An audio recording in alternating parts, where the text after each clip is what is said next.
Dia 4 de maio de 2017, depoimento do senhor Wesley Mendonça Batista, acompanhado do seu advogado Francisco de Assis e Silva, OAB Paraná 16.615, na sede da Procuradoria-Geral da República, presentes os membros do Ministério Público, Fernando Antônio Oliveira e Sérgio Bruno Fernandes. Bom dia, Sr. Wesley. Bom dia. O primeiro tema que a gente vai tratar aqui é um tema trazido pelo senhor num dos anexos. Esse é o depoimento número 1 e trata do tema Mato Grosso.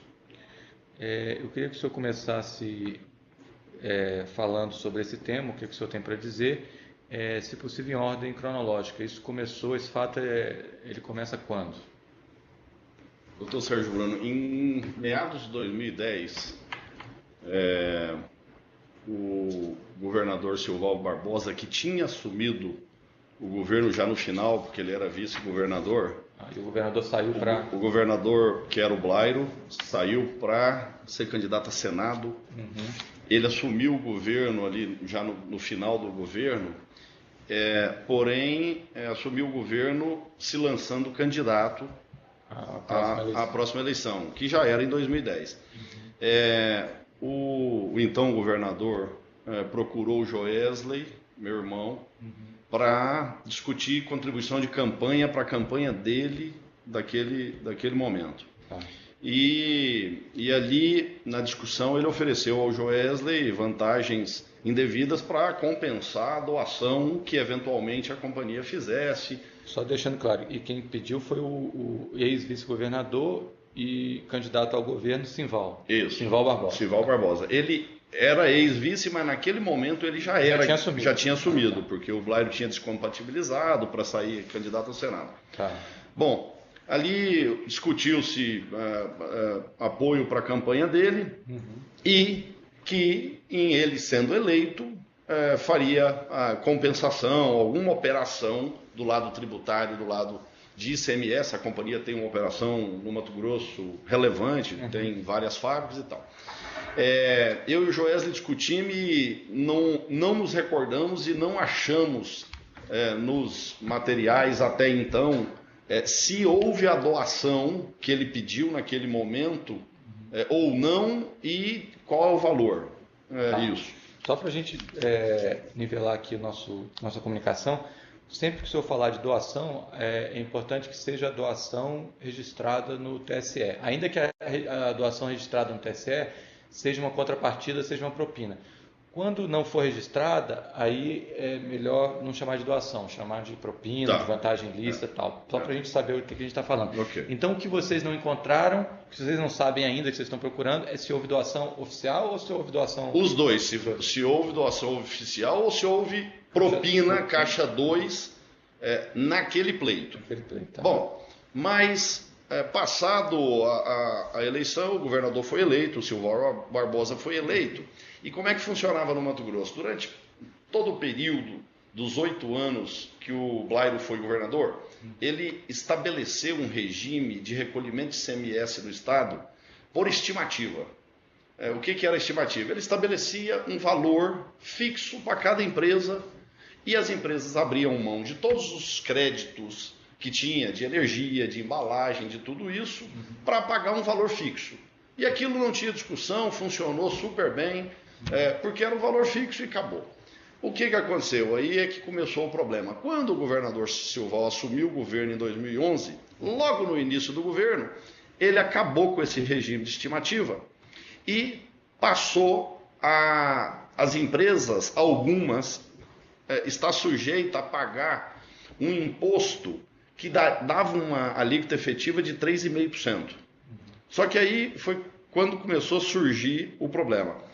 Quando ele revogou essa lei ou esse sistema, esse ato normativo de pagamento por estimativa, veio as empresas a estarem sujeitas a pagar 3,5%. Só que tinha, naquela época, umas 7 fábricas de diversas empresas que tinham um incentivo que chama no Mato Grosso de Prodeic. Esse incentivo dava aquelas 6, 7 fábricas um incentivo muito maior do que as outras iriam ficar sujeitas a pagar, que eram os 3,5%.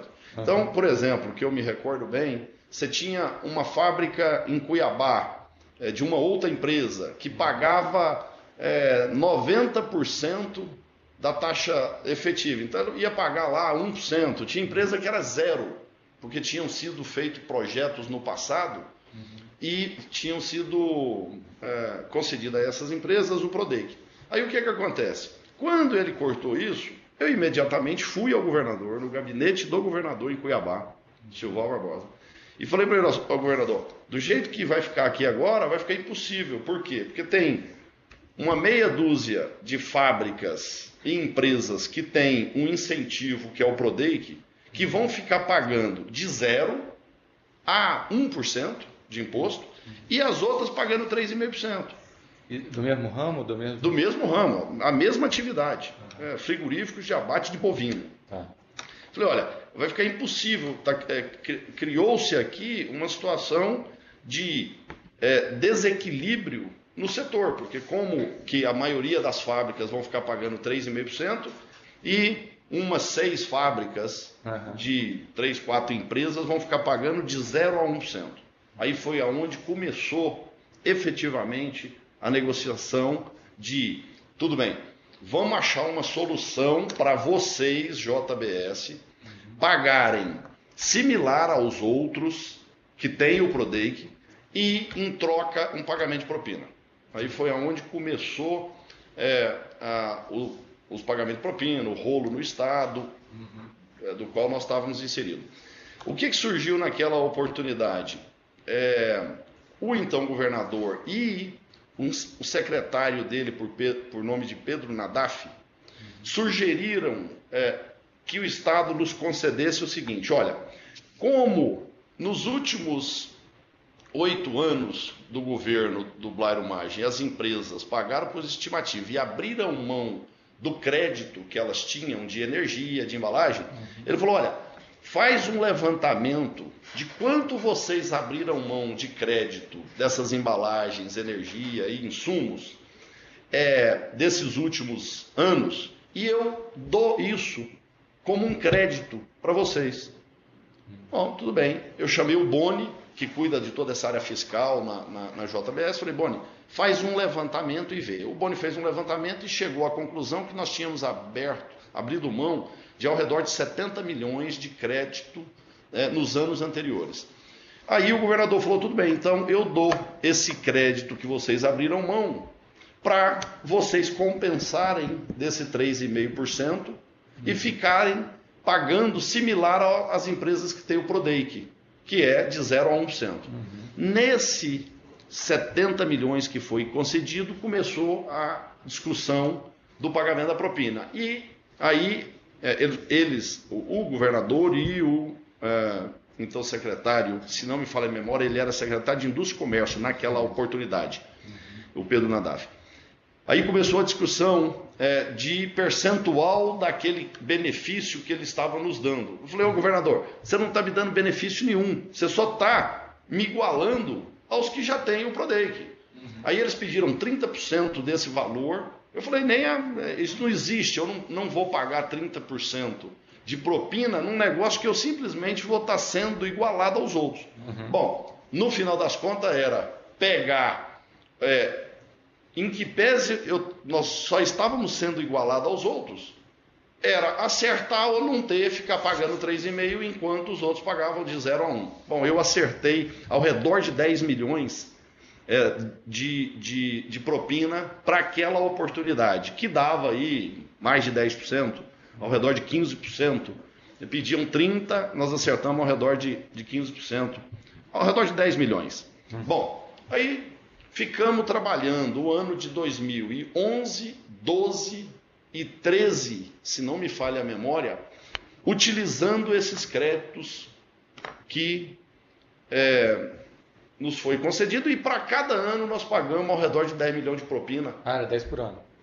10 por ano. A cada ano nós pagamos ao redor de 10 milhões de propina para ter esse crédito. Aí, Antes de você avançar, só uns detalhezinhos. Como é que foi pago esses 10 milhões nesses anos de 2012, 13, 14, 11, 12? Foram pagos em diversas formas. Foram pagos em dinheiro vivo, parte. Foi pago através de notas fiscais frias que eles arrumavam Eles que indicavam? Eles que indicavam. Tá. Vocês têm esses documentos? Tem os documentos, está em anexo, né? tá tudo fornecido das notas. E parte era pago por doleiro para terceiros que eles indicavam, que aí nós não temos esse registro hoje. Da parte de vocês, quem era que fazia esse contato com o doleiro? Isso era o Demilton. Demilton que vai ser colaborador, que vai estar... Ele sabe quem é e tudo. Você sabe o nome dele, do doleiro? Não sei. O Demilton é que tem. Sabe, né? Eu nunca tive com o doleiro. E quem gerava o dinheiro vivo era esse mesmo doleiro também? Parte era o doleiro também e parte gerava de venda nossa mesmo, que a gente vendia e pegava caixa. Tá. Entendeu? E teve um evento, que esse é um evento relevante, que nós fizemos um pagamento. Um dia o governador me ligou, assim, apavorado, que precisava falar comigo urgente. E eu o atendi na minha casa.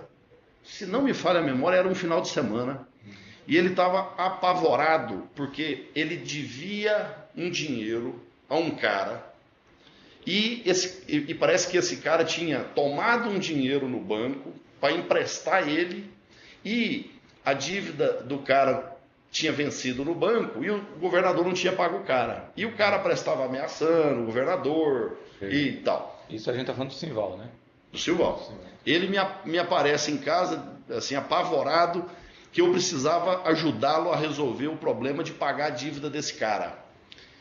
Coincidentemente, nós tínhamos comprado uma transportadora e uns ativos frigoríficos dessa pessoa que emprestou o dinheiro a ele. Da mesma pessoa, coincidentemente. E a dívida dele era 7 milhões. 7 milhões e meio. E depois de discutir, depois dele me pedir encarecidamente para pagar esse cara e descontar do acerto que nós tínhamos com ele, eu concordei em pagar e fizemos o pagamento de 7 milhões e meio e adicionamos isso no preço da compra da transportadora que nós tínhamos feito com ele. Qual o nome dessa pessoa? A empresa é Carol Miller. Carol Mila. Carol Mila. E o nome... Carol com K ou com C? Carol com C. É Carol e Camila. Carol Mila. Carol Mila. Agropecuária. Tem o contrato no documento. Tá. E tem esses dados também, né? Então Ariovaldo Birti. Ariovaldo. Ariovaldo. Isso vai ser fornecido também esse documento, né?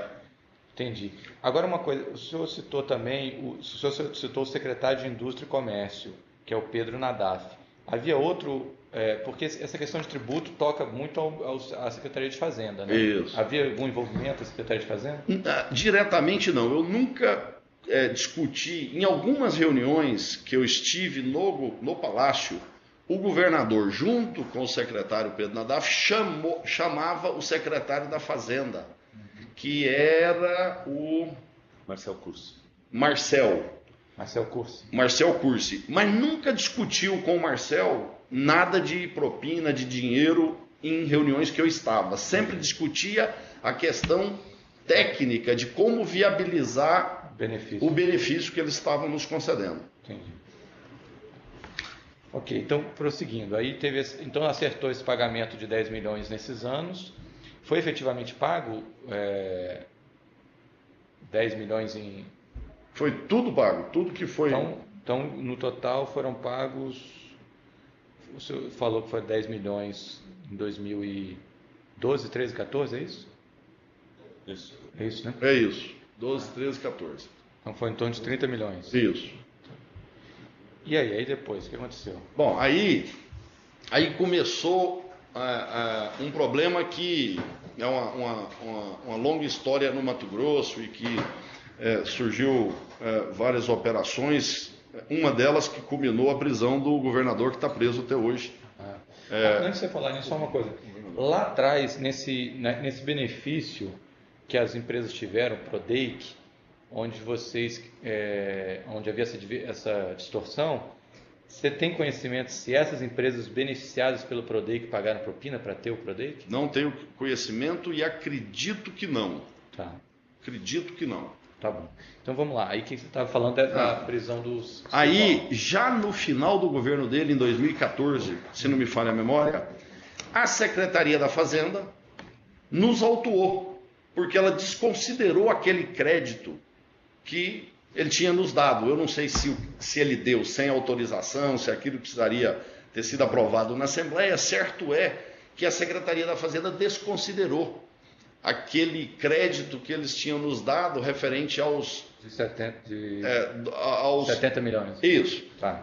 Quando desconsiderou, nos autuou, acho que em 200 milhões, nos fez um auto de 200 milhões. Quando nos fez o auto de 200 milhões, eu falei, loucura, um negócio desse. Corri lá, liguei para o governador, falei, preciso falar com você urgente. Corri lá, falei com ele, falei, você tem que achar uma solução, porque eu fiz um acerto com você, te paguei uma propina, para ter um benefício igual aos que tinha Prodeic, e agora estou sendo autuado em 200 milhões. Você acha a solução para esse negócio enquanto você está no governo.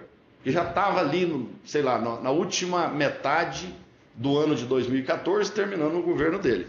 Ele chamou o Pedro Nadaf, que já na ocasião era secretário de Indústria e Comércio, da Casa Civil, ele tinha mudado da Indústria e Comércio para a Casa Civil, chamou o secretário Pedro Nadaf e chamou o Marcel, o secretário da Fazenda. Ali, junto comigo e com o Boni, que sempre operacionalizava tudo, era o Boni e o Pedro Nadaf, o Pedro falava com o Boni para calibrar o valor que a gente pagaria mensalmente e quanto a gente utilizaria do crédito, para também não ficar um negócio distorsivo. O Pedro Nadaf interagia com o Boni e cobrava o Boni de pagamento, para o Boni falar comigo, mandava recado, Boni, fala para o seu chefe aí que o pagamento está atrasado ou não está, coisa desse tipo. Entendi. Aí estava eu e o Boni, ele chamou o secretário da Fazenda e ali discutiu uma forma de resolver a questão do auto.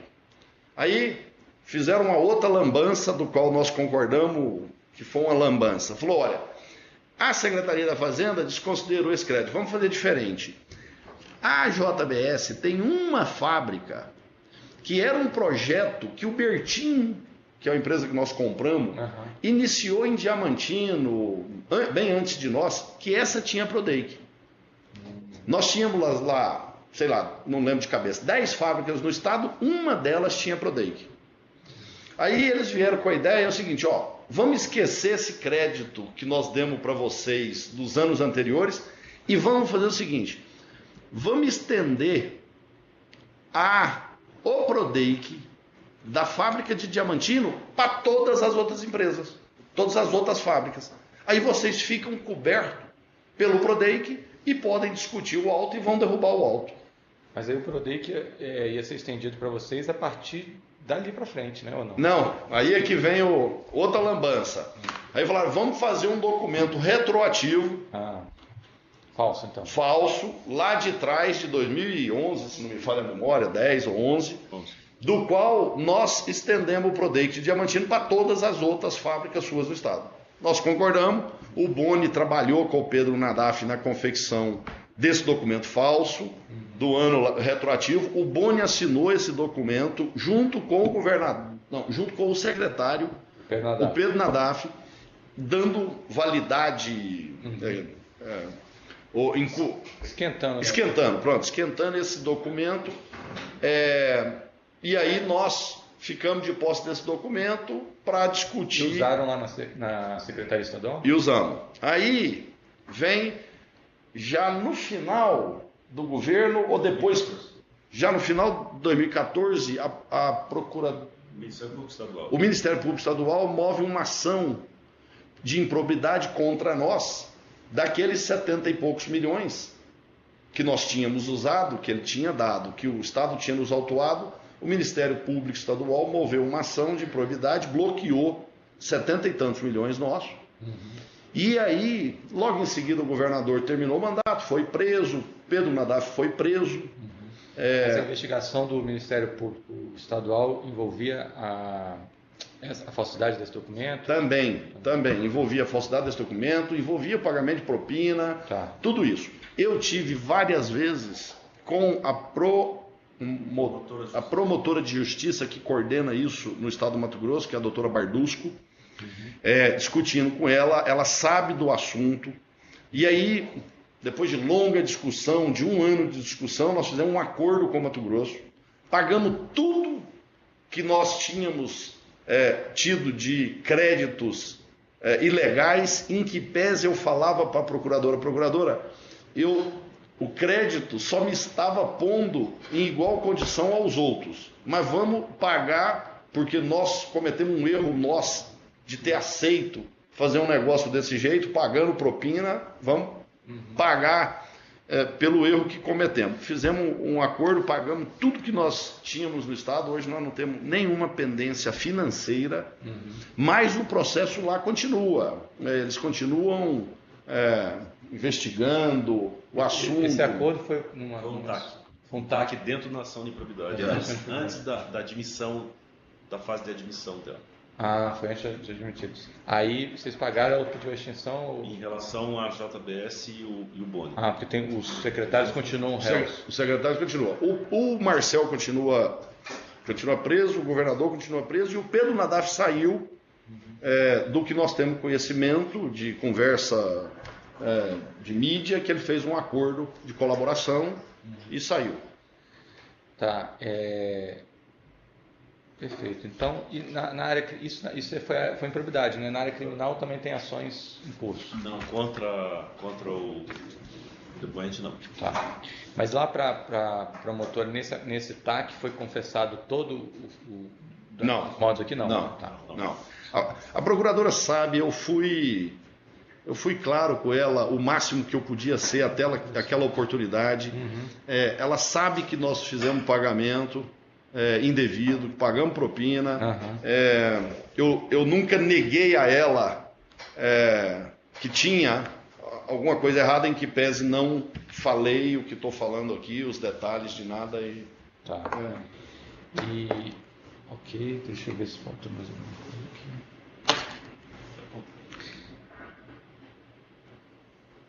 Além, só complementando, além dos frigoríficos, nós temos curtume.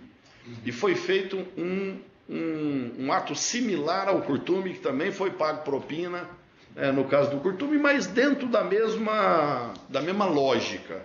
Mas os atos são outros? Teve ato falso também? Teve a mesma coisa. Foi feito. Foi outro ato, né? Foi outro ato. Tá. Foi feito um documento falso, com data retroativa, que o Boni assinou, que o Pedro Nadaf assinou. No mesmo conceito, no conceito de Prodei, a mesma coisa. Tá, e então, deixa eu ver o que é mais.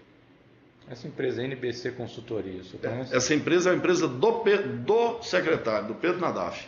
E ela foi usada para pagar? Emitiu uma nota fiscal, se não me falha a memória, de R$200 mil lá atrás. E aí teve outras empresas, eu lembro uma de cabeça, que é a Trimec, que emitiu nota fria, que eu acho que é uma construtora no estado. Trimec, né? Trimec. Teve uma empresa de Rondônia, que o próprio governador me entregou a nota fiscal fria dessa empresa de Rondônia, que nós pagamos, eu não me recordo o nome dela. Vocês têm todos esses documentos? Tem todos os documentos. Tem cópia das notas fiscais, tem tudo que vai estar... Essa de Rondônia também tem? Tem também. O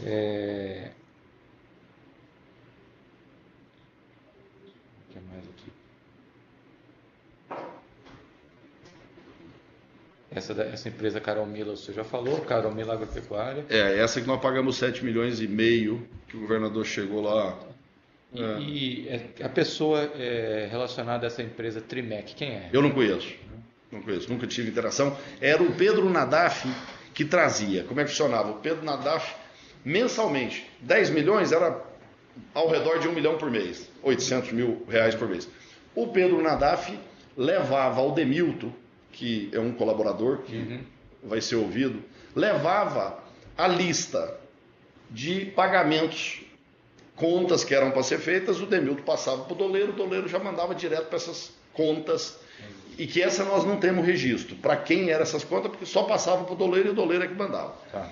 Outras era dinheiro vivo, que foi entregue em algumas oportunidades, e a outra é essa dessa Carol Mila, que foi feita esses 7,5 milhões, que foi adicionado falsamente no contrato de compra do ativo que nós tínhamos feito dele. Entendi. E você se recorda de mais alguma pessoa envolvida, algum emissário do Pedro Nadaf? Se envolve Teve uma bastante? secretária dele que foi buscar dinheiro, uma secretária do Pedro Nadaf. Secretário, quando ele era secretário de... Isso. Não, é secretário da federação, não era do governo.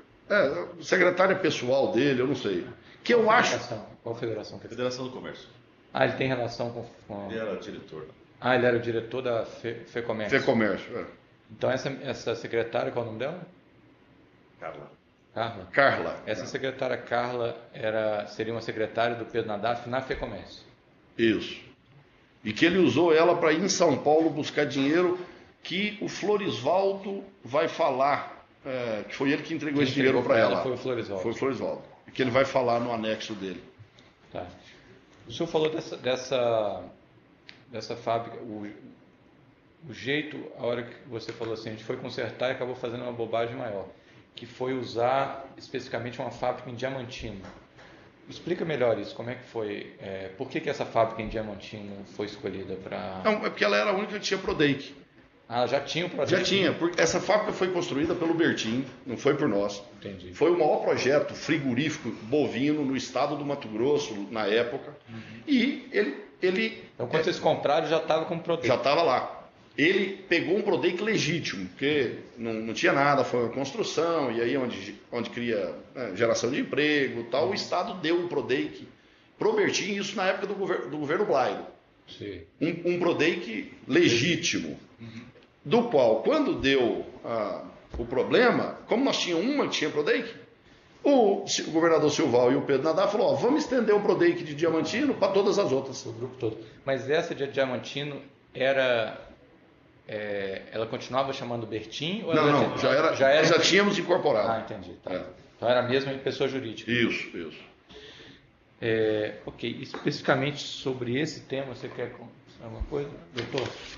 Então, você quer complementar? Só uma última pergunta. O Joesley, seu irmão, ele é colaborador aqui, ele já prestou depoimento.